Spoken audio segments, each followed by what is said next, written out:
T'as-tu déjà senti attaché à quelque chose que tu ne peux pas voir, mais qui pèse comme une encre dans ta vie? Peut-être s'agit-il d'une relation qui ne t'apporte que de la douleur, ou ce besoin constant de plaire à tout le monde, même si cela te détruit de l'intérieur.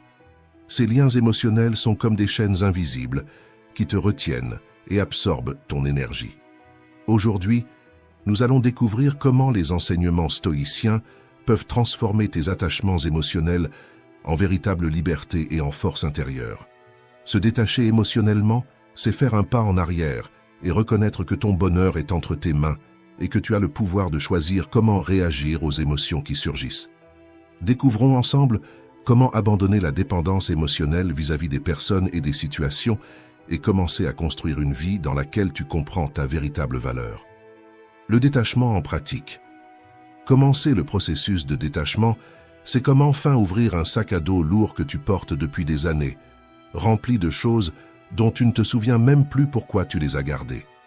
Tu le portes avec effort, même lorsque chaque pas devient plus difficile, parce que tu crois avoir besoin de tout ce qui est à l'intérieur. Mais en réalité, ce sac à dos n'est qu'un poids qui t'empêche d'avancer. Laisser derrière ce qui ne sert plus n'est pas une perte, c'est un soulagement. Ouvrir ce sac et en retirer tout ce dont tu n'as plus besoin est la première étape pour avancer de manière plus légère et libre. J'ai appris cela lorsque j'ai insisté pour garder avec moi des souvenirs et des sentiments d'une relation qui, bien que familière, ne me procurait plus de joie. Je pensais que si je me débarrassais de ces choses, je renoncerais à une partie de moi-même. Mais au contraire, j'ai réalisé qu'en m'accrochant à ce poids, je fermais les yeux sur les nouvelles opportunités que la vie tentait de me montrer. La peur de renoncer à ce que l'on connaît peut nous emprisonner. C'est comme regarder constamment de vieilles photos, en essayant de revivre des moments qui sont déjà passés, alors que la vie réelle, pleine de nouvelles possibilités, se déroule tout autour de nous. Lorsque nous laissons enfin de côté ces vieux souvenirs et nous concentrons sur le présent, la peur de perdre quelque chose se dissout. Nous n'avons pas besoin de revivre sans cesse le passé pour trouver du sens dans le présent. Au contraire, se concentrer sur l'instant présent, vivre de nouvelles expériences, nous libère des comparaisons et des regrets qui consomment notre énergie. Être présent dans sa propre vie est un acte de courage qui te permet de créer de nouveaux souvenirs significatifs et authentiques qui t'appartiennent vraiment. L'attachement à l'idée que nous devons porter tout ce que nous avons accumulé au fil de la vie rend le détachement presque impossible. Nous voyons les histoires des autres et nous pensons que si nous nous débarrassons de quelque chose, nous perdons une partie de ce que nous sommes. Mais cette perception est trompeuse. Nous n'avons pas besoin de porter le poids de tout notre passé pour être complet. Ce poids supplémentaire ne fait que nous maintenir prisonniers, nous donnant l'impression que nous restons à la traîne, que nous n'atteindrons jamais ce que les autres ont. Mais cette course est illusoire. C'est comme essayer de courir avec un sac à dos rempli de pierres. Tu n'avanceras jamais parce que tu es surchargé. Se détacher ne signifie pas abandonner le bonheur, c'est redéfinir ce que le bonheur signifie pour toi. La philosophie stoïcienne nous enseigne à nous concentrer sur ce qui est sous notre contrôle, nos pensées, nos actions, notre croissance personnelle. En reconnaissant qu'aucun souvenir, aucune relation passée, ni même les expériences les plus marquantes n'ont le pouvoir de définir ta valeur ou ton bonheur, tu te libères. Cette compréhension devient ta force, te permettant d'avancer sans ces poids inutiles, libre de vivre la vie dans toute son imprévisibilité et ouvert aux connexions authentiques et enrichissantes qui t'attendent. Se délester de ces poids n'est pas une fin, mais le début d'une nouvelle phase. C'est un pas courageux vers la vie que tu mérites, une vie où tu choisis ce que tu veux emporter avec toi, où tu définis ce qu'est le bonheur en fonction de ce qui est vrai pour toi. Comprendre la racine de ton attachement. Imagine que tu tiens une corde, attachée à quelque chose qui a déjà coulé dans les eaux d'un lac. Tes mains sont fatiguées, tes doigts douloureux, mais tu ne lâches pas. Pourquoi? Parce que tu crois que cette corde est ce qui te maintient à flot, ce qui te relie à quelque chose d'important. Mais, et si cette corde ne te retenait pas, mais te tirait vers le bas? Lorsque nous attachons émotionnellement à quelqu'un, c'est comme si nous tenions cette corde. Nous avons l'impression que si nous la lâchons, nous perdrons quelque chose d'essentiel, peut-être même une partie de nous-mêmes. Cependant, ce qui nous retient vraiment à cette corde, Ce n'est pas sa force, mais la peur de ce qui se passera si nous ouvrons nos mains. C'est la peur du vide, de la solitude, de ne pas être capable de continuer seul. L'attachement, selon le stoïcisme, naît d'une perception déformée de la réalité où nous confondons notre bonheur avec la présence ou l'approbation d'une autre personne. Nous avons l'impression d'avoir désespérément besoin de quelqu'un pour nous sentir complets. Mais en réalité, nous répondons à un vide intérieur.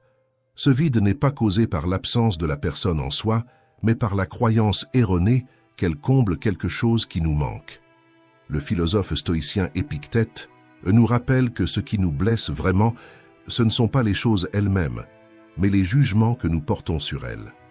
Ainsi, l'attachement émotionnel est moins lié à l'autre personne qu'aux significations que nous lui attribuons. Il s'agit souvent de nos besoins que nous confondons avec l'amour. Nous nous attachons parce que nous craignons l'inconnu.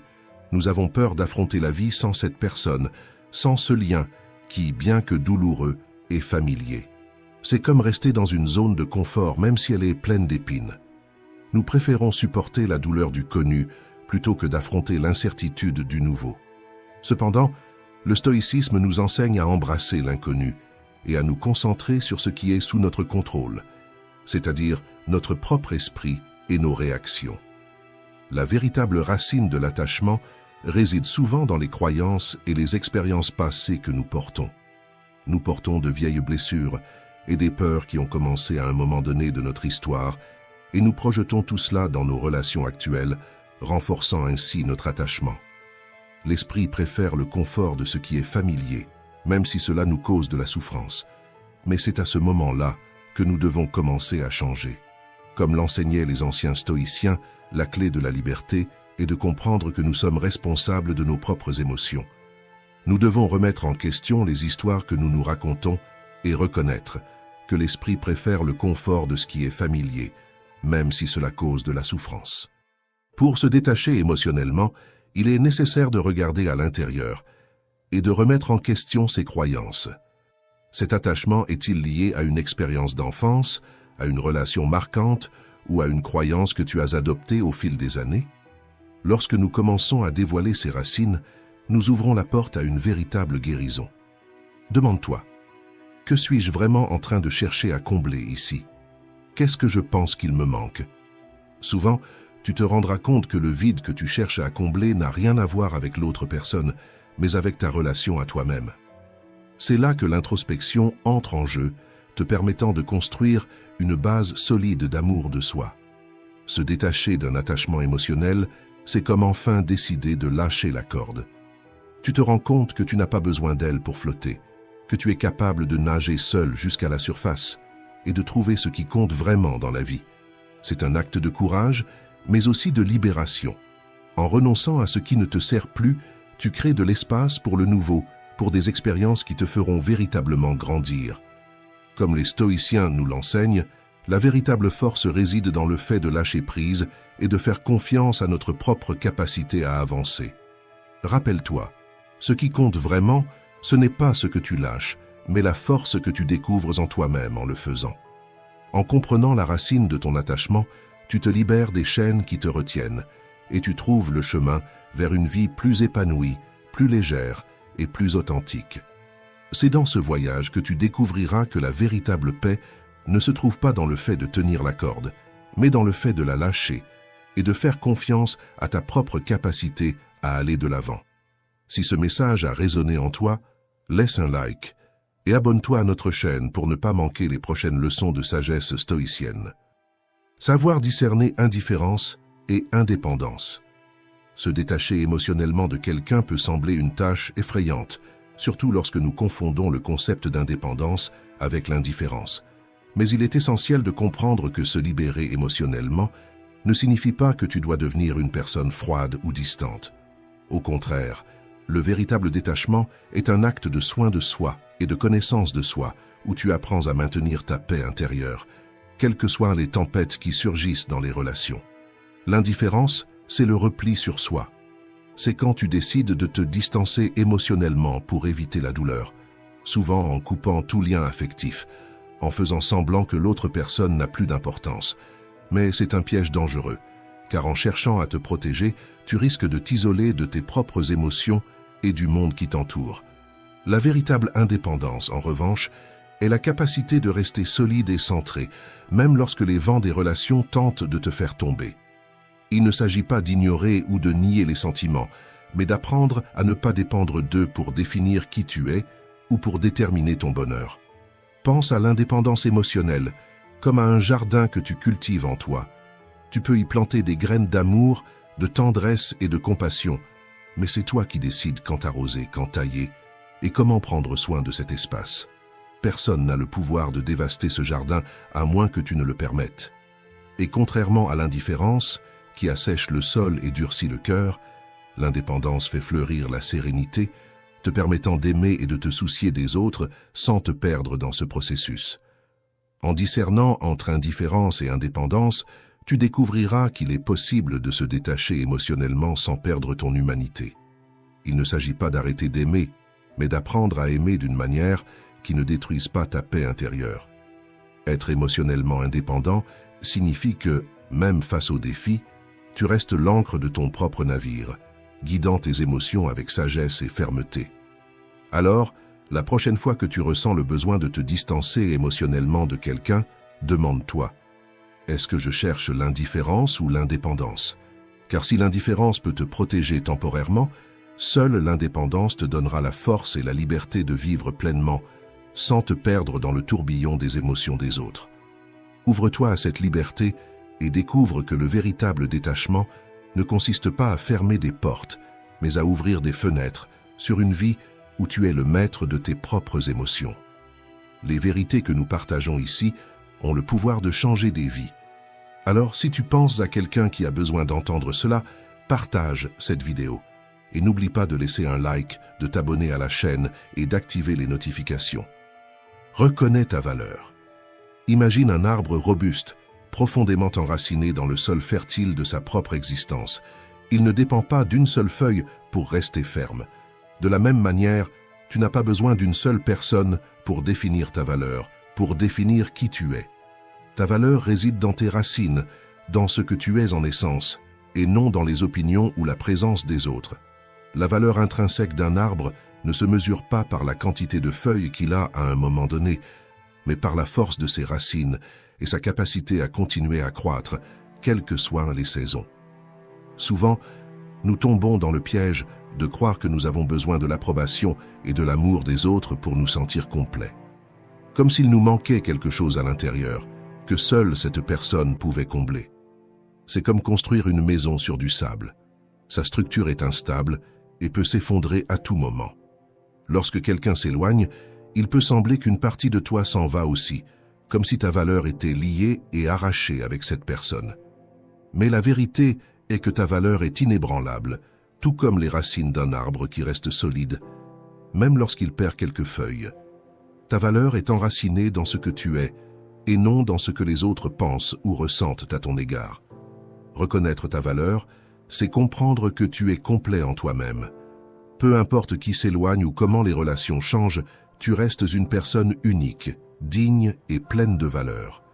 Les expériences et les souvenirs que tu as créés avec cette personne restent en toi, nourrissant ton âme comme les fruits que tu as récoltés tout au long de ta vie. Pour te détacher émotionnellement de quelqu'un, il est essentiel que tu cultives l'habitude de réaffirmer ta valeur. Fais un inventaire de tes qualités, de tes réussites, et rappelle-toi que c'est toi qui nourris ces racines. Continue à grandir et à t'épanouir, indépendamment des personnes qui entrent ou sortent de ta vie. Travaille chaque jour à renforcer cette perception de ta valeur intérieure jusqu'à ce qu'elle devienne une partie essentielle de qui tu es.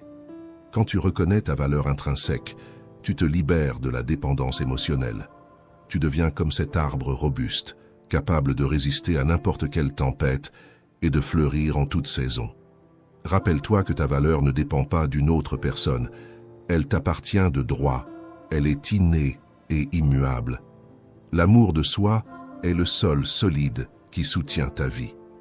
Et plus tu renforces cette vérité, plus tu te rapproches de la véritable liberté émotionnelle. Cultive cette conscience chaque jour et découvre que la véritable force réside dans tes racines profondes et non dans les personnes qui t'entourent. Apprends qui mérite réellement de recevoir ton attention et ton affection. Combien de fois as-tu donné ton cœur à quelqu'un qui ne savait même pas prendre soin du sien? Lorsque nous cherchons à vivre pleinement, il est facile de croire que tout le monde mérite le meilleur de nous. Mais la vérité, c'est que tous ceux qui croisent notre chemin ne méritent pas la précieuse valeur de notre temps, de notre énergie et surtout de notre affection. Lorsque nous sommes en manque ou incertains, notre jugement peut devenir flou.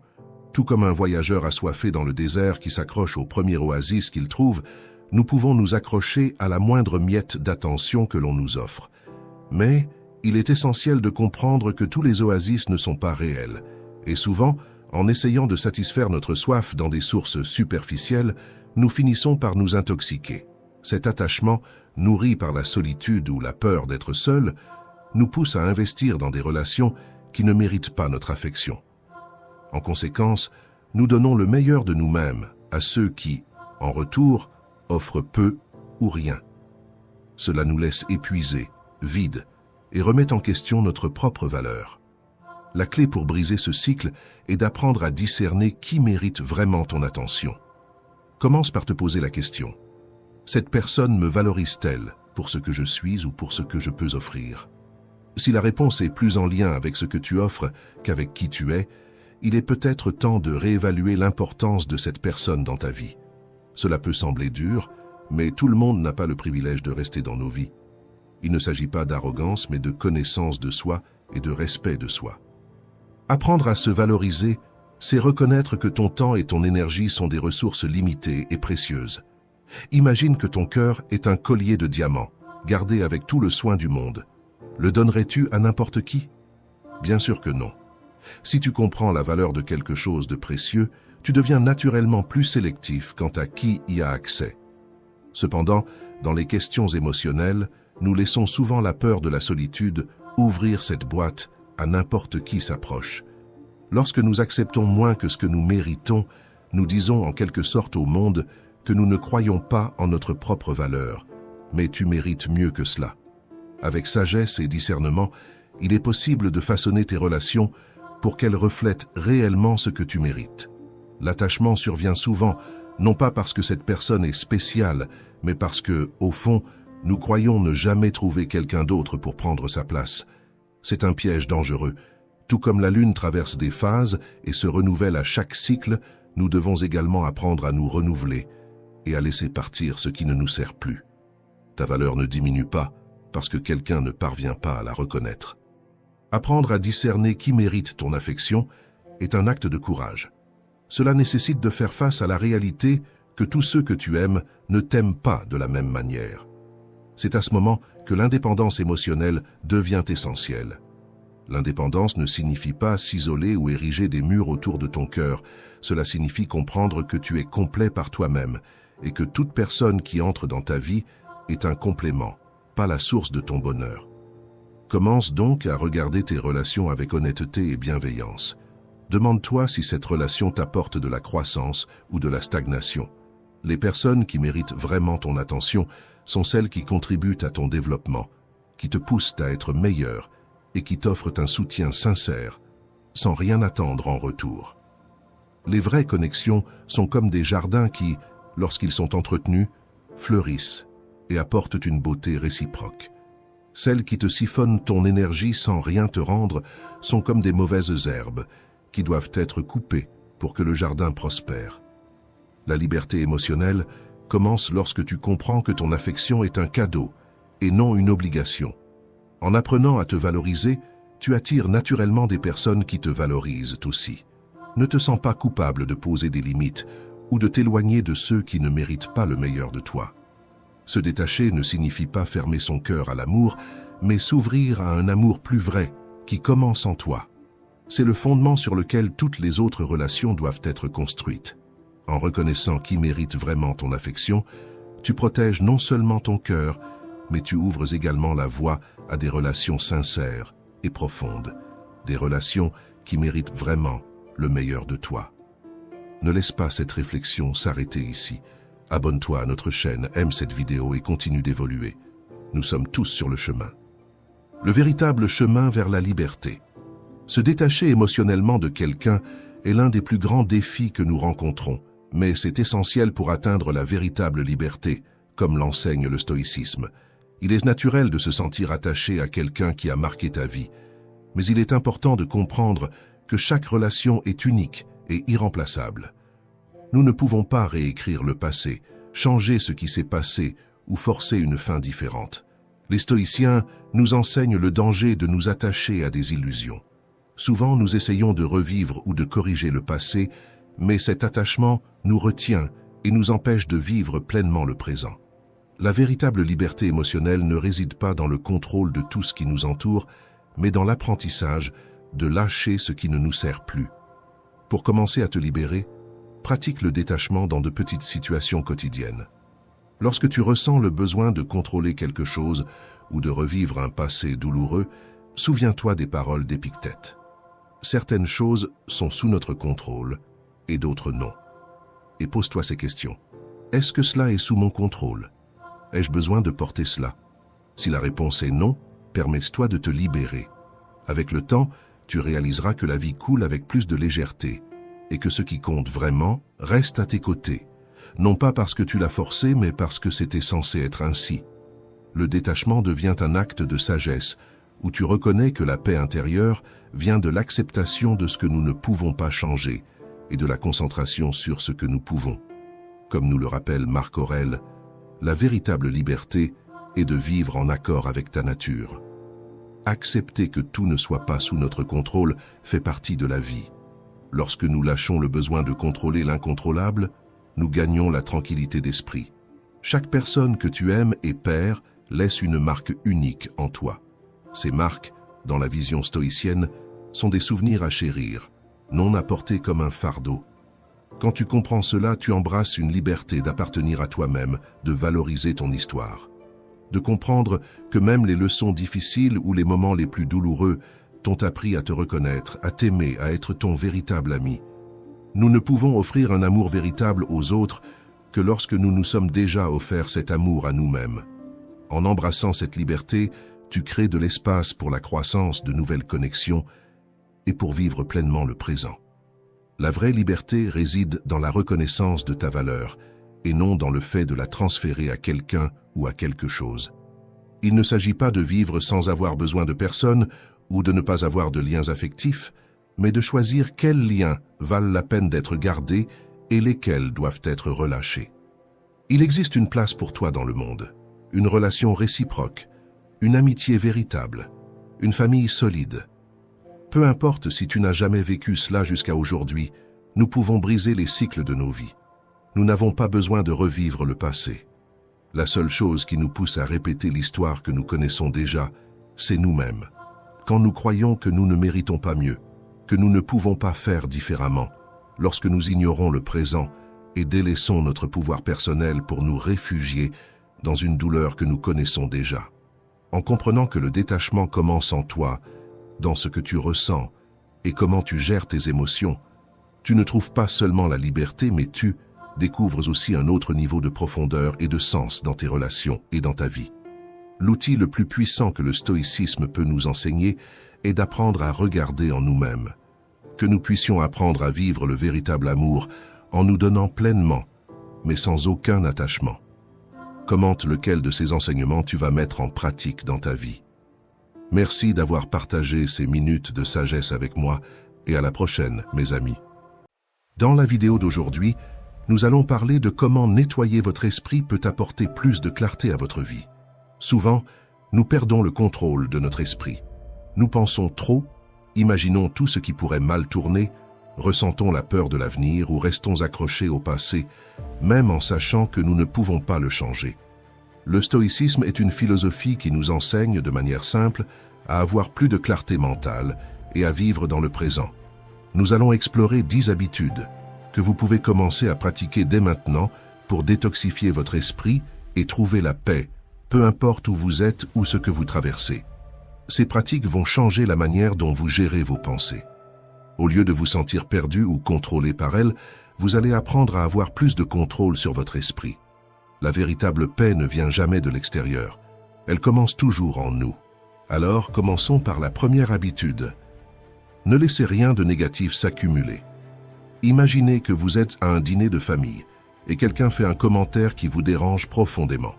Immédiatement, votre esprit se remplit de pensées négatives. Pourquoi ont-ils dit cela? Est-ce qu'ils m'attaquent?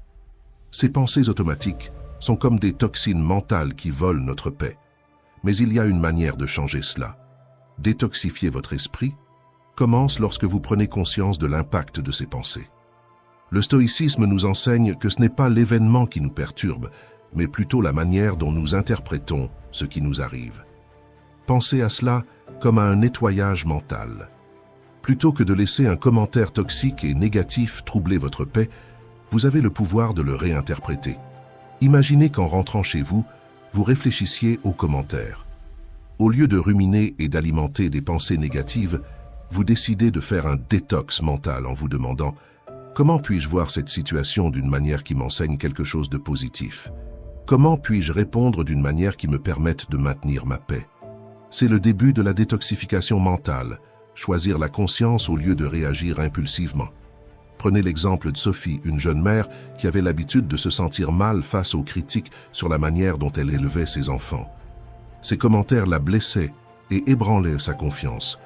Mais en adoptant une attitude stoïcienne, elle a transformé ces critiques en opportunités pour nettoyer son esprit. Quand elle entendait quelque chose de négatif, elle respirait profondément et se demandait « Comment puis-je filtrer cela pour ne pas me laisser affecter ?» Sophie a réalisé qu'en remplaçant la négativité par l'apprentissage, son esprit devenait plus léger. En éliminant les pensées toxiques, sa confiance et sa paix ont augmenté. Les relations familiales se sont améliorées et elle s'est sentie plus centrée et assurée. Pour détoxifier votre esprit, il est nécessaire de pratiquer constamment. La prochaine fois que quelque chose vous dérange, demandez-vous « Comment puis-je nettoyer mon esprit de cette négativité ? Comment puis-je voir cette situation d'une manière qui m'aide à grandir ?» Rappelez-vous, votre esprit est comme une rivière. Si vous laissez la saleté et les déchets s'accumuler, l'eau devient trouble et stagnante. Beaucoup de gens essaient de déverser leur frustration et leur négativité sur nous. C'est à vous d'apprendre à laisser ces impuretés passer. En vous concentrant sur des pensées positives et constructives, votre esprit deviendra plus clair, ce qui conduira à une vie plus sereine. Imaginez comment serait votre vie si, au lieu d'accumuler des toxines mentales, vous pouviez les nettoyer régulièrement. Pensez à la liberté et à la clarté qui viennent lorsque votre esprit est pur et détoxifié. Commencez maintenant une pensée à la fois. Et si vous cherchez plus de conseils sur comment vivre une vie plus sereine, n'oubliez pas de vous abonner à la chaîne et d'activer les notifications. Utilisez la patience comme un moyen. Parlons de quelque chose d'essentiel pour maintenir le calme et la sérénité dans la vie. La patience. Marc Aurèle, l'un des plus grands philosophes stoïciens, disait que vivre est plus comme une lutte que comme une danse. Il croyait que la vie exige une préparation constante pour faire face aux défis.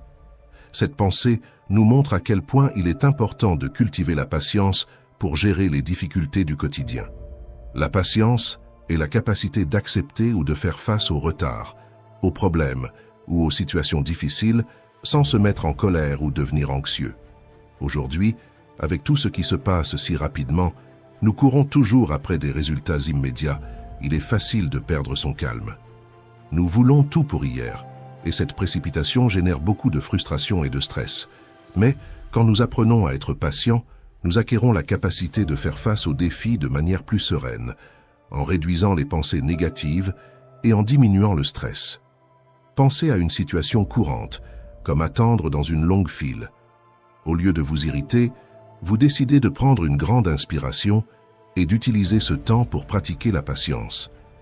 Peut-être que vous réfléchissez à votre journée, observez les personnes autour de vous, ou simplement vous détendez et profitez du moment.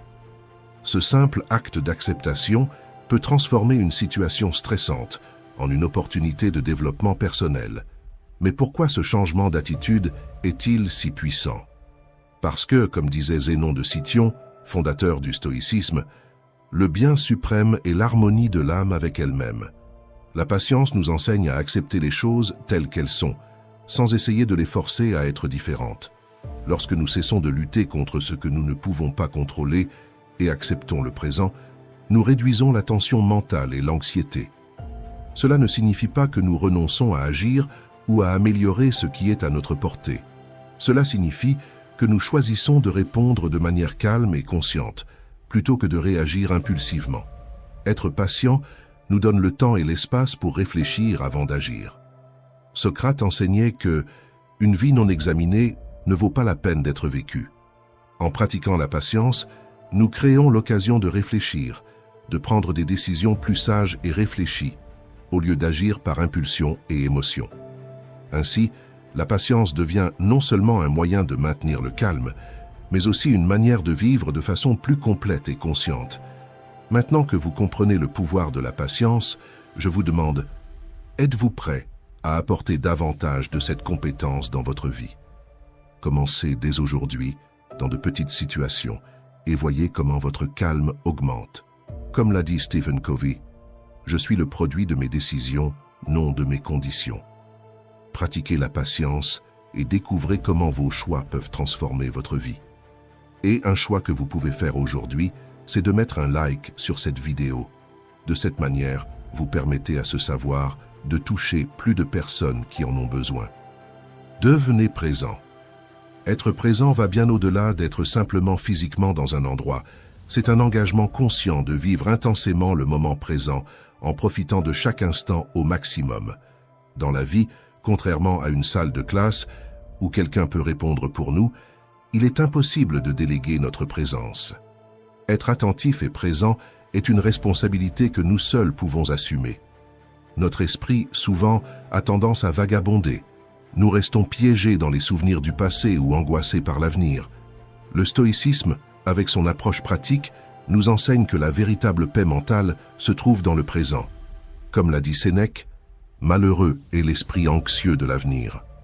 Et il avait raison, lorsque nous nous inquiétons trop de ce qui est à venir, nous perdons l'opportunité de profiter du moment présent et de trouver la tranquillité.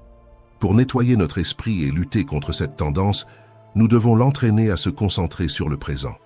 Cela signifie prêter attention à ce qui est vraiment devant nous, en laissant de côté le bruit mental. Nous devons apprendre à observer nos pensées sans nous y perdre et à reconnaître nos émotions sans leur permettre de nous contrôler. Être conscient nous permet de vivre chaque moment avec intention, apportant plus de clarté et de concentration.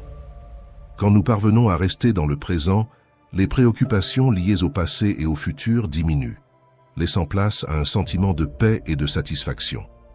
Être présent nous aide aussi à ressentir de la gratitude. Lorsque nous vivons dans le moment présent, nous apprenons à apprécier les petites joies, comme la chaleur du soleil le matin, un sourire sincère ou le simple plaisir d'une bonne tasse de café. Le stoïcisme nous enseigne à nous concentrer sur ce que nous avons déjà, plutôt que de nous angoisser pour ce qui échappe à notre contrôle. Ainsi, détoxifier l'esprit commence par un habit essentiel, se concentrer sur le présent. Prenez le contrôle de votre attention, embrassez le moment et profitez de la richesse de chaque seconde. Après tout, c'est dans le présent que la vie se déroule vraiment. Réduisez votre besoin d'information. Pensez à votre quotidien. Vous vous réveillez, et avant même de sortir du lit, vous avez déjà votre téléphone en main pour vérifier vos messages et notifications. Pendant la journée, votre attention est tirée dans tous les sens. Messages sur WhatsApp, tâches, réunions, réseaux sociaux et engagements urgents.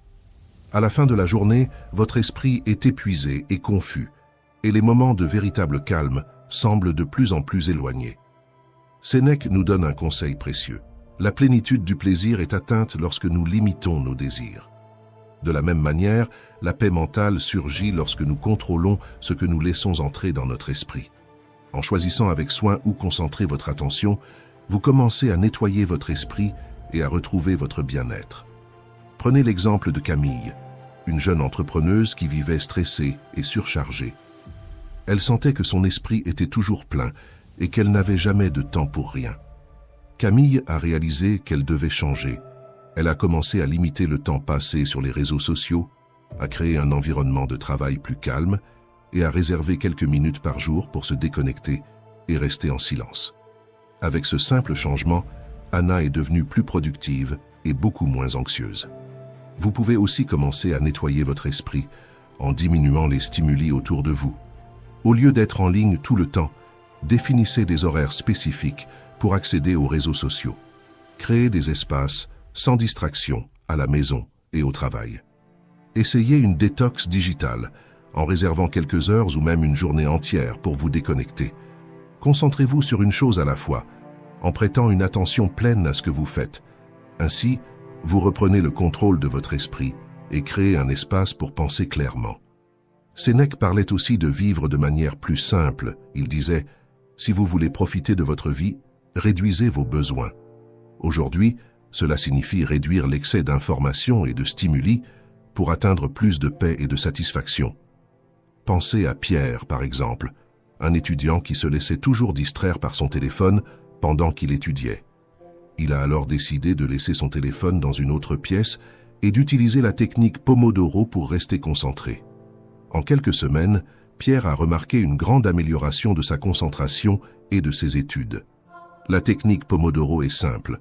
Vous travaillez pendant 25 minutes sans interruption et faites une pause de 5 minutes. Après 4 cycles, vous faites une pause plus longue de 15 à 30 minutes. Cette technique aide à maintenir la concentration et évite la fatigue mentale, vous permettant d'être plus productif tout au long de la journée. Limiter les stimuli pour détoxifier l'esprit n'est pas seulement une pratique utile, c'est une manière essentielle de prendre soin de soi. Cela signifie choisir consciemment ce qui vaut la peine de capter votre attention et apprendre à dire non à ce qui est excessif. Pensez à la paix et à la clarté que vous pouvez atteindre en vivant avec plus de concentration et moins de distraction. La tranquillité que vous recherchez est à votre portée. Il suffit de décider de nettoyer votre esprit et de vous concentrer sur ce qui compte vraiment. En faisant cela, vous protégez votre esprit de l'excès et créez un espace de calme qui rend chaque moment de votre vie plus significatif. Et, si vous connaissez quelqu'un qui a besoin d'apprendre à avoir ce filtre, partagez cette vidéo. Souvent, la transformation de quelqu'un commence par ce soutien. Ralentissez. Imaginez que vous conduisez à grande vitesse. Plus vous allez vite, moins vous pouvez voir le paysage autour de vous. De la même manière, lorsque votre esprit est accéléré, vous avez moins de temps pour réfléchir et profiter des moments qui comptent vraiment. Sénèque nous rappelle, rien n'est moins avantageux que de se précipiter. Lorsque vous ralentissez, vous permettez à votre esprit et à votre corps de trouver un rythme plus sain. Souvent, nous sommes tellement occupés à faire 1000 choses en même temps que nos actions et réactions deviennent automatiques. Nous n'avons pas de temps pour penser et tout commence à passer inaperçu. Même si nous sommes physiquement présents, nous ne remarquons pas l'environnement autour de nous. Même en regardant, nous ne voyons pas vraiment. Le stoïcisme nous enseigne à ralentir et à penser plus calmement. Pensez à Alexia, une cadre toujours occupée, courant d'une réunion à l'autre et prenant des décisions impulsivement, sans temps pour réfléchir. Mais après avoir appris le stoïcisme, elle a décidé de changer. Elle a réservé 30 minutes chaque jour pour réfléchir sans distraction. Pendant ce temps, elle réfléchissait à ses objectifs et stratégies avec plus de tranquillité. Le résultat ? Ses décisions sont devenues plus judicieuses et son stress a diminué. Comme l'écrivait Marc Aurèle, « Cesse de te laisser emporter par chaque impulsion ». Ce conseil nous rappelle que, en ralentissant, nous gagnons plus de contrôle sur nos actions et réactions, vivant de manière plus consciente et réfléchie. Ralentir et penser profondément ne signifie pas faire moins, mais plutôt faire mieux. C'est créer un espace pour que l'esprit explore des idées, analyse des décisions et trouve des solutions créatives. Parfois, nous sommes tellement submergés de tâches, dans une confusion mentale, que nous n'arrivons pas à entendre notre propre voix intérieure. Ralentir, c'est le contraire de cela. C'est commencer à prêter attention calmement à nous-mêmes. Pour cela, il suffit de ralentir le rythme et de permettre à votre esprit de penser avec plus de profondeur. Fatiguez votre corps et apaisez votre esprit. Lorsque nous faisons de l'exercice régulièrement, nous ne renforçons pas seulement notre corps, mais nous prenons également soin de notre esprit. Sénèque disait « Un esprit préoccupé par l'avenir est un esprit malheureux ». Une chose qui peut aider à soulager cette préoccupation est l'activité physique. Faire de l'exercice libère des endorphines, qui sont des substances dans le cerveau qui nous font nous sentir bien et réduisent le stress. Quand nous nous concentrons sur les mouvements du corps et sur la respiration, nous mettons de côté les préoccupations du quotidien. Pensez à sortir courir le matin, sentir le vent sur votre visage, entendre le son de vos pieds frappant le sol et sentir votre esprit devenir plus léger. Vous arrêtez de penser aux problèmes du travail, aux soucis personnels et commencez à profiter du moment présent. Platon a aussi dit « Le manque d'activité détruit la bonne condition de tout être humain, tandis que le mouvement et l'exercice physique la préservent. » Pratiquer cette pleine conscience pendant l'exercice est puissant, car cela nous maintient dans le présent et nous aide à oublier ce qui nous préoccupe. De plus, faire de l'exercice régulièrement améliore notre santé physique et mentale, aidant à contrôler le stress et l'anxiété de manière plus efficace. Comme l'explique James Clear dans son livre Atomic Habits, créer une routine d'exercice peut avoir un impact très positif, offrant un sentiment d'accomplissement qui améliore notre vision de la vie. Alors, pourquoi ne pas vous défier à inclure plus d'activité physique dans votre routine quotidienne? De petits pas peuvent faire une grande différence pour le corps et l'esprit. Rappelez-vous que votre esprit vit à l'intérieur d'un corps, et la vie ne consiste pas à choisir entre l'un ou l'autre. Beaucoup de gens pensent que pour s'améliorer moralement ou spirituellement, ils doivent ignorer leur santé physique, comme si l'une annulait l'autre. En réalité, c'est le contraire. Il existe un concept appelé « gagnant-gagnant », qui montre qu'il est possible d'améliorer l'esprit et le corps en même temps. Par exemple, combiner des exercices physiques avec la méditation apporte des bienfaits aux deux. Les exercices renforcent le corps et libèrent des endorphines qui améliorent l'humeur, tandis que la méditation apaise l'esprit et réduit le stress. Ensemble, ils nous aident à prendre soin de nous de manière complète. Adopter une alimentation saine bénéficie également au corps et à l'esprit. Manger des aliments nutritifs aide le cerveau et le corps à mieux fonctionner, offrant plus d'énergie et de clarté mentale. Déchargez le poids mental. Imaginez votre esprit comme une cuisine désorganisée. L'évier rempli de vaisselle sale, des casseroles éparpillées sur la cuisinière, le sol collant et aucun verre propre en vue. Dans ce chaos, il est difficile de trouver ce dont vous avez besoin ou même de préparer quelque chose de simple. De la même manière, un esprit plein de désordre rend difficile la clarté et la concentration au quotidien. Pour changer cela, il faut nettoyer la cuisine de votre esprit. Épictète nous a enseigné, si vous voulez progresser, soyez prêt à paraître ignorant ou idiot sur des choses qui ne sont pas essentielles. Se concentrer sur l'essentiel aide à garder l'esprit organisé et clair. Voyons un exemple pratique. Claire, une responsable marketing, se sentait toujours débordée par toutes les tâches et les informations qu'elle devait gérer. Quand elle a découvert le stoïcisme, elle a décidé d'adopter une habitude simple pour vider son esprit. Tous les soirs, elle prenait quelques minutes pour écrire dans un journal. Elle notait ses préoccupations, les tâches pour le lendemain et ses réflexions sur la journée. Cet acte de mettre ses pensées sur papier l'a aidé à organiser son esprit et à gagner en clarté. Maintenant, comment pouvez-vous commencer à nettoyer votre esprit? Une technique efficace est d'écrire tout ce qui vous passe par la tête, vos idées, préoccupations et tâches. Cela aide à les organiser et à libérer de l'espace mental, réduisant ainsi la sensation de surcharge. Comme l'a dit Gretchen Rubin dans son livre Projet Bonheur, en organisant vos pensées, vous simplifiez votre vie. Une autre façon de calmer l'esprit est la méditation, même si ce n'est que quelques minutes. Cela aide à se concentrer sur le moment présent et à avoir plus de contrôle sur vos pensées, évitant qu'elles ne vous dominent. Vider l'esprit n'est pas seulement un acte occasionnel, c'est une habitude qui peut transformer votre vie. Lorsque vous vous engagez à organiser vos pensées et à réduire la surcharge mentale, vous créez un espace pour la paix et la clarté. Avec un esprit tranquille, vous pouvez vous concentrer sur ce qui compte vraiment, sans être distrait par des pensées désordonnées. Simplifier votre esprit est la première étape pour atteindre la paix intérieure. En vidant votre esprit, vous vous donnez la liberté de vous concentrer sur le présent et de profiter de chaque moment au maximum. Et, avant de continuer, je dois vous dire que cette vidéo est arrivée jusqu'à vous parce que quelqu'un s'est abonné à notre chaîne et a aimé notre contenu. Alors, faites de même pour ne pas briser cette chaîne, car après tout, apprendre transforme notre âme. Renouvelez votre esprit.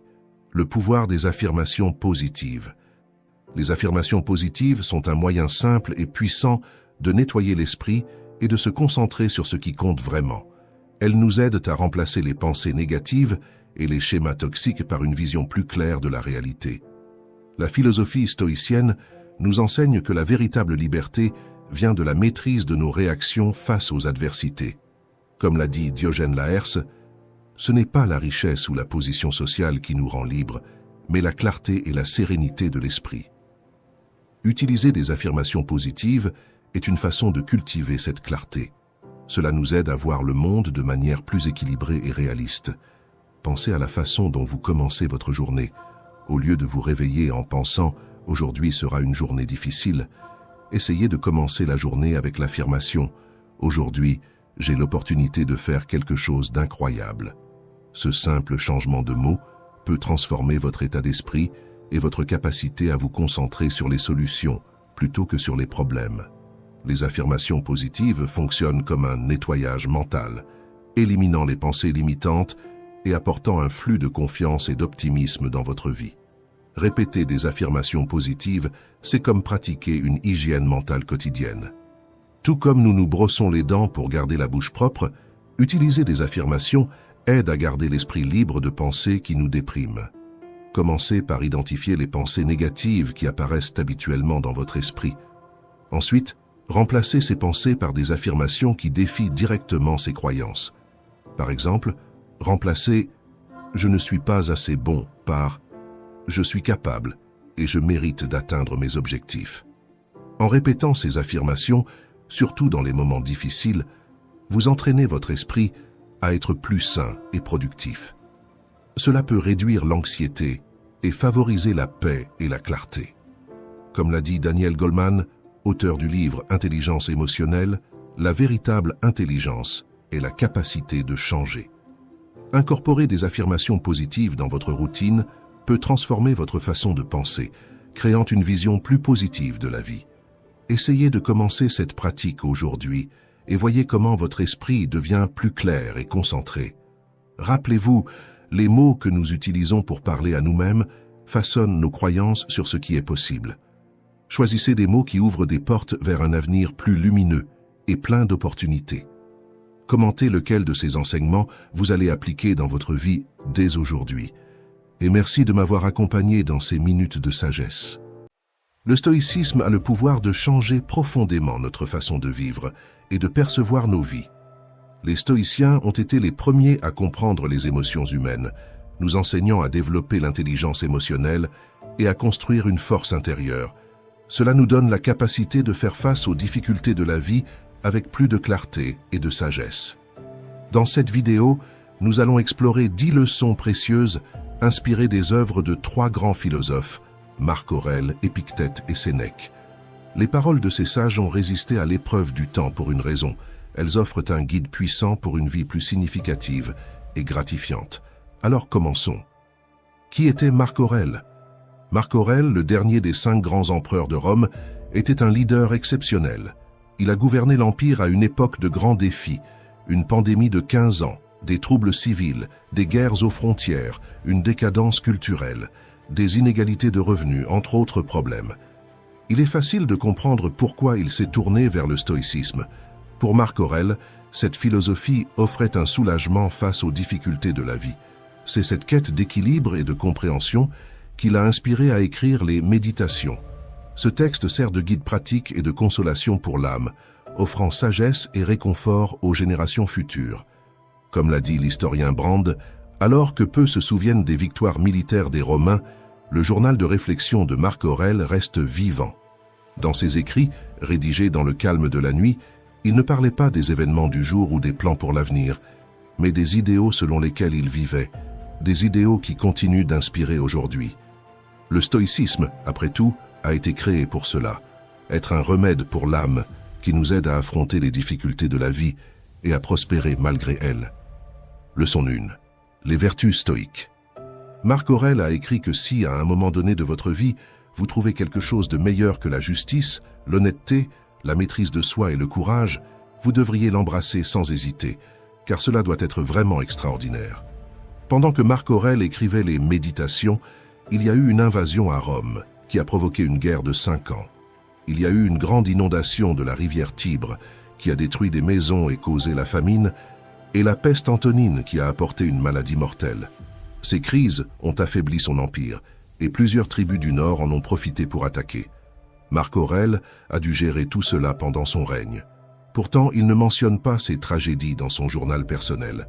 Au lieu de cela, il se concentrait sur le fait qu'aucun problème n'était trop grand pour ne pas y répondre avec les 4 vertus stoïques: le courage, la maîtrise de soi, la justice et la sagesse. Mais que signifie-t-elle? Courage, ne pas avoir peur. Maîtrise de soi, ne pas céder à ses désirs. Justice, traiter tout le monde de manière égale. Sagesse, voir l'ensemble sans se perdre dans les détails. Marc Aurèle voyait chaque situation difficile comme une occasion de pratiquer ses vertus. Il croyait que faire ce qui est juste était ce qui comptait vraiment. Il a écrit « Quand quelque chose te cause de la douleur, ce n'est pas une disgrâce. Surmonter et y faire face est une grande chance. Nous faisons tous face à des situations que nous n'avons pas souhaitées. Un divorce, alors que nous aimons encore l'autre personne. Perdre un être cher, être licencié ou voir son petit commerce échouer. Mais Marc Aurèle suggère de voir les choses autrement. Il dit « C'est une chance que cela soit arrivé et que je m'en sois sorti indemne. Cela pourrait arriver à n'importe qui, mais tout le monde ne s'en sortirait pas bien. » Pour un stoïcien, le seul vrai dommage est celui qui affecte notre caractère. Nous sommes lésés lorsque nous abandonnons nos principes ou cessons de nous respecter. Perdre de l'argent, découvrir qu'un ami est faux ou être critiqué peut ne pas être ce que nous voulons, mais cela ne fait pas de nous des échecs. Nous ne perdons pas la capacité de réagir. Notre caractère reste intact. Il n'y a aucune règle qui dit que nous devons devenir fous à cause de cela, être détruits ou nous perdre dans l'anxiété. Vous avez toujours le contrôle sur vous-même, et c'est une grande chance. Ne renoncez pas à ce contrôle. Recommencez à maîtriser votre esprit, vos actions et votre vie, et commencez par nourrir votre esprit. Abonnez-vous à notre chaîne, écoutez les vidéos et appliquez cela dans votre vie. Transformons ensemble notre trajectoire. Leçon 2. Réveille-toi pour ta vie. Quand le jour se levait et que Marc Aurèle avait du mal à sortir du lit, il avait l'habitude de se dire « Je dois accomplir mon devoir en tant qu'être humain. Pourquoi me plaindrais-je alors que je vais faire ce pourquoi je suis né? Ce pourquoi j'ai été mis dans ce monde? Ou bien ai-je été créé pour rester sous les couvertures et me réchauffer ?» L'un des moments les plus intéressants des méditations est cette conversation que Marc Aurèle a avec lui-même, au tout début du livre 5. C'est clairement un dialogue intérieur qu'il a eu de nombreuses fois, lors de nombreux matins, comme cela arrive à beaucoup d'entre nous, lorsque nous réglons notre réveil pour 5 minutes de plus.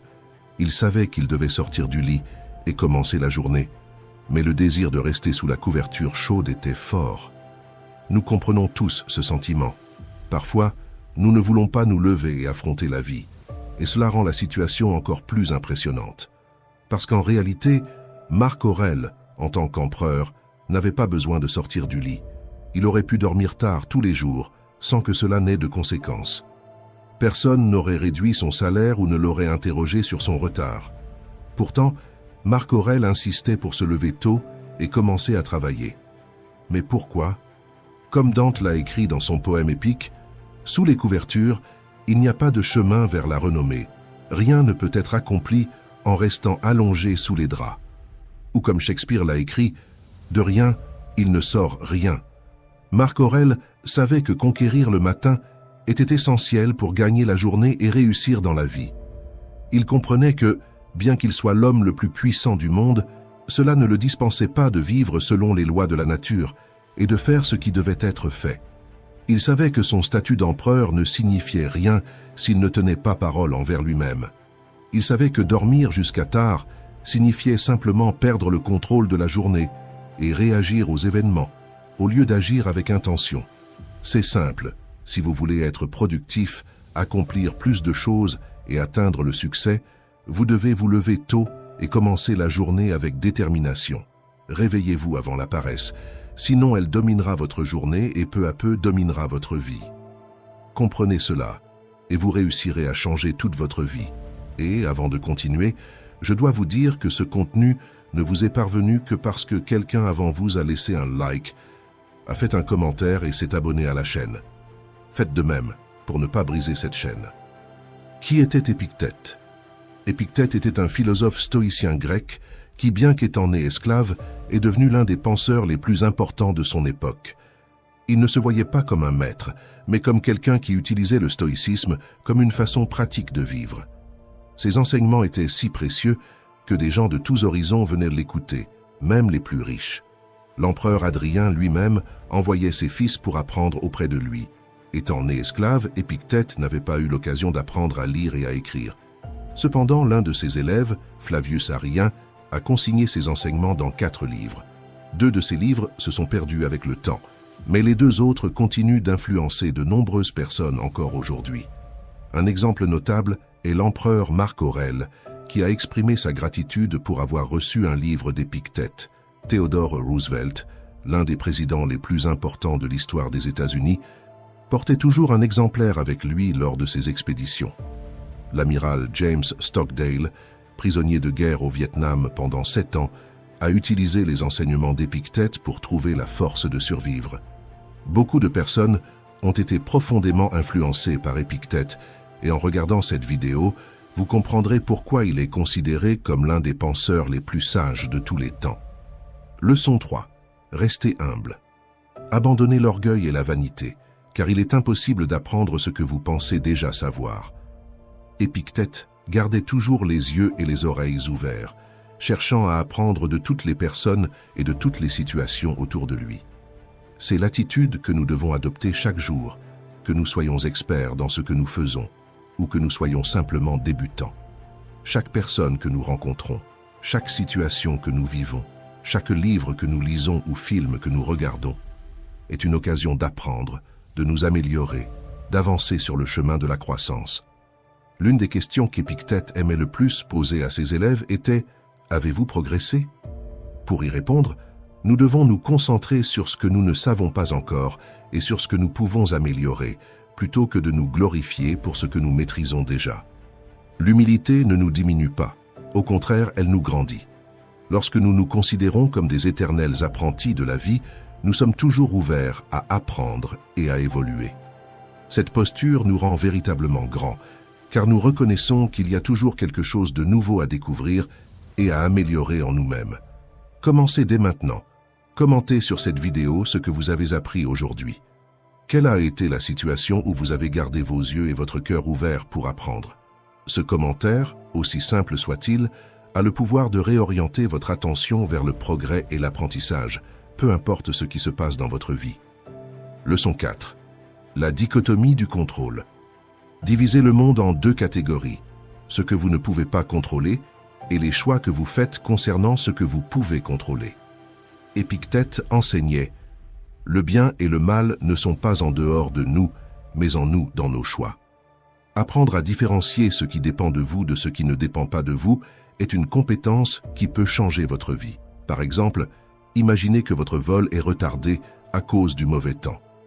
Crier sur l'agent de la compagnie aérienne ou être irrité ne changera pas la situation. La tempête ne s'en ira pas simplement parce que vous êtes en colère.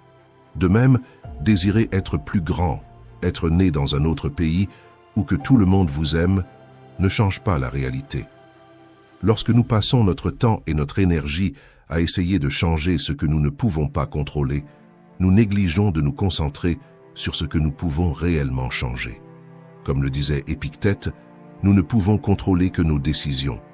Par conséquent, concentrez-vous sur la compréhension claire de ce qui est sous votre contrôle et de ce qui ne l'est pas. En faisant cela, non seulement vous serez plus heureux, mais vous serez aussi en avance sur ceux qui gaspillent leur temps et leur énergie dans des combats impossibles à gagner. Leçon 5. Vous décidez comment réagir. Épictète disait « Ce ne sont pas les faits qui troublent les gens, mais le jugement qu'ils portent sur ces faits. » Cette idée a été si puissante qu'elle a inspiré Albert Ellis, l'une des figures les plus importantes de la psychologie moderne, à développer la thérapie cognitivo-comportementale. Épictète croyait que cette capacité de jugement est le pouvoir le plus important que nous possédons. Quand quelque chose se produit, c'est nous qui décidons si c'est injuste, mauvais ou un échec. Si quelqu'un dit quelque chose, c'est à nous de décider si c'est offensant, arrogant ou grossier. Épictète enseignait que si quelqu'un parvient à nous provoquer, c'est parce que notre esprit collabore avec cette provocation. Les événements en eux-mêmes sont neutres. Les considérer comme offensants n'est qu'une interprétation de notre part. Et cette interprétation est quelque chose que nous pouvons changer à tout moment. Rappelez-vous, vous avez toujours le pouvoir de choisir comment vous allez réagir. Ce n'est pas ce qu'on vous a fait, mais ce que vous allez en faire qui importe vraiment. Engagez-vous à toujours garder le contrôle et à ne jamais renoncer à votre pouvoir de choix. Leçon 6. Utilisez les difficultés comme des opportunités. Le véritable caractère se révèle dans les moments difficiles, disait Épictète. Alors, lorsque des problèmes surgissent, pensez à vous-même, comme à un combattant affrontant un adversaire difficile. Quel est le but de cela? Le but est de devenir la meilleure version de soi-même, de grandir et d'évoluer à travers les défis. Nous pouvons voir les difficultés de différentes manières, comme des échecs, des injustices ou comme la fin du monde. Parfois, nous pensons « cela n'aurait pas dû arriver » ou « si personne ne croit en moi, alors pourquoi essayer ?» Mais nous pouvons aussi entraîner notre esprit à voir ces situations d'une autre manière. Nous pouvons voir chaque défi comme une opportunité de développer notre résistance, notre patience, notre capacité à surmonter les obstacles et notre force intérieure. Au lieu de nous décourager, nous pouvons utiliser ces moments pour prouver à nous-mêmes de quoi nous sommes capables, pour devenir plus forts, tout comme l'exercice renforce les muscles. Épictète préférait cette dernière option, et pour cette raison, il est devenu un exemple de la manière dont l'être humain peut surmonter des situations difficiles. Il croyait qu'il ne s'agissait pas seulement d'accepter les difficultés ou de renoncer devant elles, mais plutôt de décider de travailler avec elles, de tirer le meilleur parti de chaque situation et de considérer les difficultés comme des opportunités, non comme des obstacles. Ainsi, tout ce qui arrive peut devenir un carburant pour nous renforcer et nous rendre meilleurs. Selon Épictète, il est inutile d'essayer de changer ce qui ne peut être changé. Par exemple, si vous perdez quelque chose de simple comme un verre, il n'y a aucune raison de s'énerver ou de se frustrer. La douleur ou la colère ne viennent que si vous décidez de réagir de cette manière. Il nous rappelle également que nous ne devons pas nous attendre à ce que tous les problèmes de notre vie soient résolus d'un seul coup. Au lieu de cela, nous devons trouver de la joie dans le processus de résolution de chaque partie, une à la fois, et rester motivés à continuer d'avancer en cherchant toujours la prochaine pièce qui s'emboîte. Comme l'a dit Épictète, si vous vous sentez comme un esclave, alors libérez-vous de ce qui vous a servi. Si vous êtes esclave de la richesse, libérez-vous de cet attachement. Si vous êtes esclave d'un désir, ne le laissez pas vous contrôler. Rappelez-vous que vous êtes un être humain libre et personne ne peut vous empêcher de faire ce qui est juste. Donc, en résumé, Épictète croyait que le pouvoir de choisir est la plus grande force que nous possédons. En distinguant ce qui est sous notre contrôle de ce qui ne l'est pas, nous pouvons atteindre la paix intérieure et la sagesse. Il a également souligné que nous ne devrions pas être dominés par nos opinions sur les événements, mais plutôt garder un esprit ouvert et apprendre de toutes les expériences. En outre, il nous a encouragés à voir les difficultés comme des opportunités de grandir et de nous surpasser, et non comme des obstacles insurmontables. Le stoïcisme d'Épictète est une philosophie qui se concentre sur l'autodiscipline, le contrôle de nos réactions et la quête de la sagesse. Ces idées continuent d'inspirer de nombreuses personnes en quête d'une vie plus significative et équilibrée, montrant qu'il est possible de transformer les adversités en opportunités pour grandir et devenir la meilleure version de soi-même. Et si cette vidéo a du sens pour vous, laissez un like et partagez-la avec quelqu'un que vous savez en avoir besoin. Activez également les notifications pour ne pas manquer les prochains contenus. Qui était Sénèque? Sénèque était un philosophe, dramaturge et homme d'État romain. Il croyait que la philosophie nous donne une direction, quelque chose qu'il a recherché tout au long de sa vie en temps de violence et d'instabilité, tout comme vous pourriez le rechercher aujourd'hui. Sénèque a beaucoup lu et a découvert le stoïcisme, une philosophie grecque datant de plusieurs siècles auparavant. Dans les textes stoïciens, il a trouvé des conseils sur la manière de bien vivre. Inspiré par cette sagesse, Sénèque a commencé à écrire pour ses amis et sa famille, partageant les leçons qui ont changé sa vie. et montrant comment le stoïcisme aide à affronter les défis avec calme et vertu. Leçon 7. Restez dans la réalité. Sénèque disait « Rien ne me plaira aussi bon soit-il si je dois garder cette connaissance pour moi seul. Rien n'est bon s'il ne peut être partagé avec des amis. Il existe beaucoup de choses qui peuvent de nous effrayer plus qu'elles ne peuvent réellement nous blesser. Nous souffrons plus dans notre imagination que dans la réalité. » La vie de Sénèque fut pleine de défis et de souffrances. Il est né avec une maladie pulmonaire chronique et a vécu sous le règne des 5 premiers empereurs romains, chacun plus violent et plus instable mentalement que le précédent. Il a été accusé à tort, exilé 2 fois et a perdu tout ce qu'il possédait. Même avec toutes ces souffrances, Sénèque conseillait de ne s'inquiéter que de ce qui compte vraiment. Il soulignait que souvent, nous perdons trop de temps à imaginer et à nous inquiéter de l'avenir, ce qui nous fait souffrir plus que les problèmes eux-mêmes. Sénèque mettait en avant que la douleur et la souffrance font partie de la vie, mais ce que nous devons éviter, ce sont les préoccupations concernant des choses qui ne se produiront peut-être jamais. Au lieu de souffrir par anticipation, nous devons nous concentrer sur ce qui est devant nous et vivre le moment présent. Restez dans la réalité, disait Sénèque. Leçon 8. Résilience mentale. L'excellence diminue sans adversaire. Sénèque. Tout comme l'or est purifié par le feu, les gens sont testés par les difficultés. Ce sont dans les situations difficiles que nous montrons notre véritable force. Souvent, nous préférons rester dans notre zone de confort, éviter les problèmes et les désagréments. Nous ne faisons que ce que nous aimons et évitons ce qui nous dérange. Mais Sénèque avertissait que c'est un chemin dangereux. Une personne qui ne rencontre jamais de défis et obtient tout facilement mène une vie sans profondeur. Elle ne découvre jamais son véritable potentiel, ni ne développe la résilience et la force mentale qui sont essentielles pour une véritable croissance. Réfléchissez un instant à votre propre vie. Quel type de défi vous imposez-vous quotidiennement? Imaginez que vous êtes un boxeur et que, dès votre premier jour sur le ring, vous recevez un coup de poing au menton. Cela fera très mal, mais après 10 ans d'entraînement, un coup de poing ne vous mettra plus à terre. Ce n'est pas que les coups soient devenus plus faibles. En fait, vos adversaires peuvent même être plus forts. Le changement s'est produit en vous. Vous avez endurci votre esprit. Avec le temps, votre tolérance à la souffrance physique et mentale augmente, car votre esprit apprend que vous êtes capable de supporter bien plus qu'un simple coup. Et si vous continuez à vous mettre au défi et à affronter des difficultés, vous en récolterez de grandes récompenses.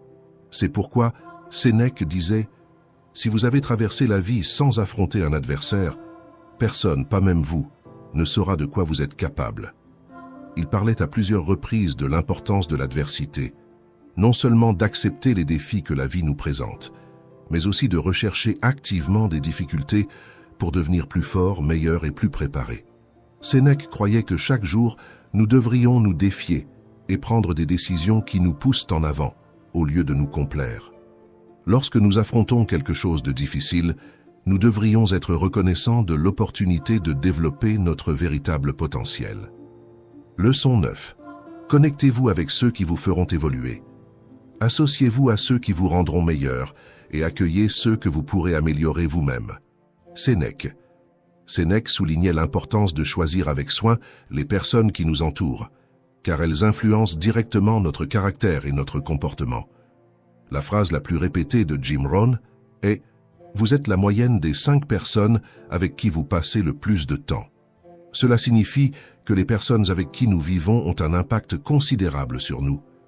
James Clear, auteur de Atomic Habits, conseille aux jeunes écrivains et entrepreneurs de trouver un groupe d'amis ou de collègues qui les encourage à grandir et à s'améliorer. L'expression populaire « Dis-moi qui tu fréquentes et je te dirai qui tu es » résume cette idée de manière encore plus directe. Sénèque nous avertissait que nous devons être très prudents quant à ceux avec qui nous choisissons de vivre. Il croyait que chaque personne que nous rencontrons laisse une marque sur nous, qu'elle soit positive ou négative. Chaque fois que nous sommes avec d'autres personnes, elles nous influencent, même si nous ne nous en rendons pas compte. C'est pourquoi il est essentiel de bien réfléchir à qui nous laissons entrer dans nos vies. Nous ne devons pas avoir peur de couper les liens et de nous éloigner des personnes ou des environnements qui ne nous font pas de bien. Nous ne devons pas non plus hésiter à nous rapprocher de nouvelles personnes ou à essayer d'intégrer des cercles sociaux plus sains. Sénèque nous rappelle que notre esprit peut être contaminé par le comportement de ceux qui nous entourent, tout comme les maladies qui se propagent par contact physique. Si nous vivons avec des personnes négatives, nous risquons de devenir comme elles. Il est donc important de bien choisir nos compagnons, d'être près de ceux qui nous font grandir et d'être une bonne influence pour les autres. Leçon 10. La vie est finie. Notre erreur, selon Sénèque, est de croire que la mort est lointaine, dans un avenir distant. Il nous avertissait « Ce qui nous attend, c'est la mort. La plus grande partie de la mort est déjà passée. Tout le temps que nous avons déjà vécu appartient à la mort. » Pour Sénèque, comme pour beaucoup d'autres philosophes, la mort était un sujet important. Il disait « Nous devons nous préparer comme si nous étions proches de la fin de notre vie. Nous ne devons rien remettre à plus tard. » Il suggérait aussi « Nous devons réfléchir à notre vie chaque jour. » Sénèque croyait que si nous vivons chaque jour comme si c'était le dernier, nous ne manquerons jamais de temps. Ceux qui vivent de cette manière trouvent toujours suffisamment de temps, car ils profitent de chaque moment. Mais la principale leçon de Sénèque sur la mort, c'est qu'elle n'est pas un événement qui se produit uniquement à la fin de la vie. La mort, disait-il, n'est pas quelque chose qui nous attend dans un futur lointain. Il a compris que nous mourrons un peu chaque jour. Chaque moment qui passe est un moment perdu pour toujours. Aucun jour, aucune minute, aucune seconde qui est déjà passée ne peut être récupérée. Sénèque nous rappelle en disant « Ce n'est pas que nous ayons peu de temps de vie, mais que nous en gaspillons beaucoup. C'est pourquoi nous devons faire une seule chose, vivre pleinement ici et maintenant. » Alors, si vous apprenez quelque chose des enseignements de Sénèque, que ce soit ceci, vivez maintenant tant que vous en avez la chance. La vie est imprévisible et la fortune peut changer à tout moment. Alors n'attendez pas pour vivre, profitez du présent, vivez le moment tant que vous le pouvez. Partagez dans les commentaires comment ces leçons vous ont impacté pour montrer que vous êtes engagé à reprendre le contrôle de votre vie. Merci d'avoir partagé ces moments de sagesse avec moi.